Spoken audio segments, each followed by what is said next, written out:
Hi there. Welcome back to another aha moment. I'm Dr. Tonya Harris Cornelius, and today I'm sharing actually an insight that really came to me as I was interviewing my 81-year-old father for my podcast that I distributed on Father's Day. And so here's what happened. I was interviewing my dad. I invited my sister along to so that we could tag team and interview my dad. I'm thinking my dad is 81 years old. He's lived through so many eras. He's lived through, segregation era, the civil rights movement, the Jim Crow era, the integration era. You get it. So many experiences, and I thought it would be a really great way for him at 81 years old or 81 years young to share about his experiences so that we can gain some wisdom and insight from him, even about what's going on in today's society and how that might help us. So I posed this first question to my father. I posed the question, it's from a book, and it's the book that I bought many, many years ago. It's entitled, If I Had My Life to Live Over, I'd Pick More Daisies. It's by Sandra Haldeman Martz.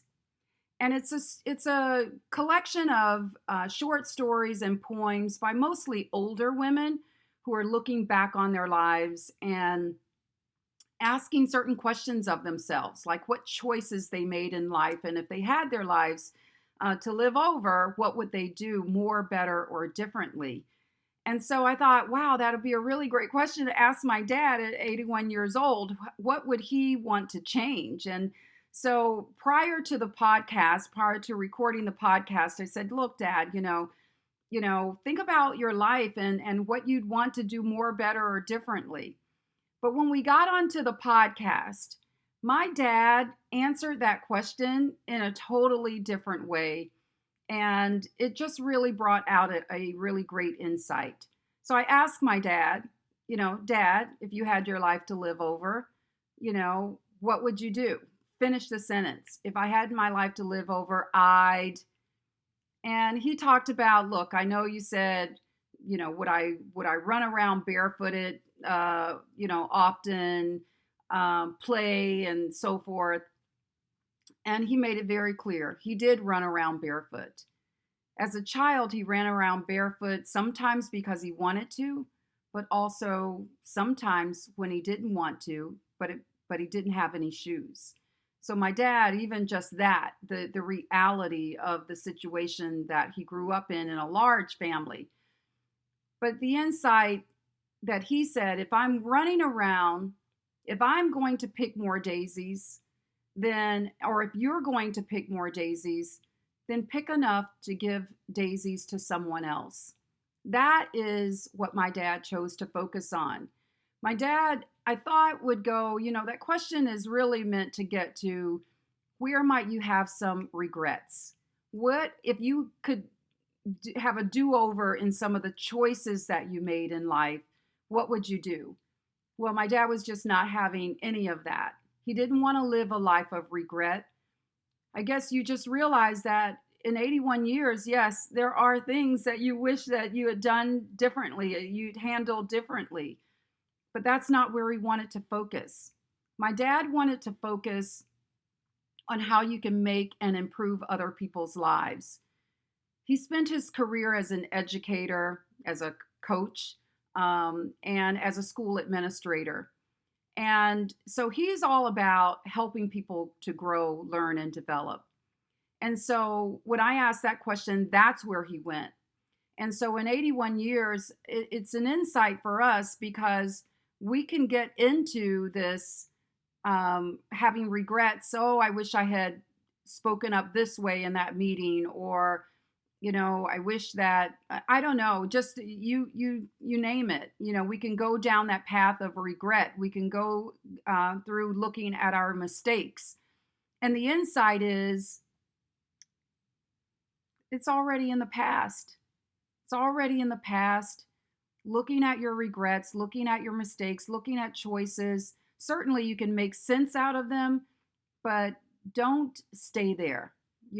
Look forward and look to how you can help create and make some other person's life better. And so when I listened to that, I thought about Erik Erikson. He's a German psychologist, and he had these 8 stages of human development, and they really span the whole life cycle of a person. And certainly my dad is in stage 8. He's in stage 8 of his life cycle. Actually, anyone who's 55 or early 60s are in what Erikson termed as his late adulthood. And in that part of the life cycle, there's a focus either on integrity, and I'll talk about that in a minute, or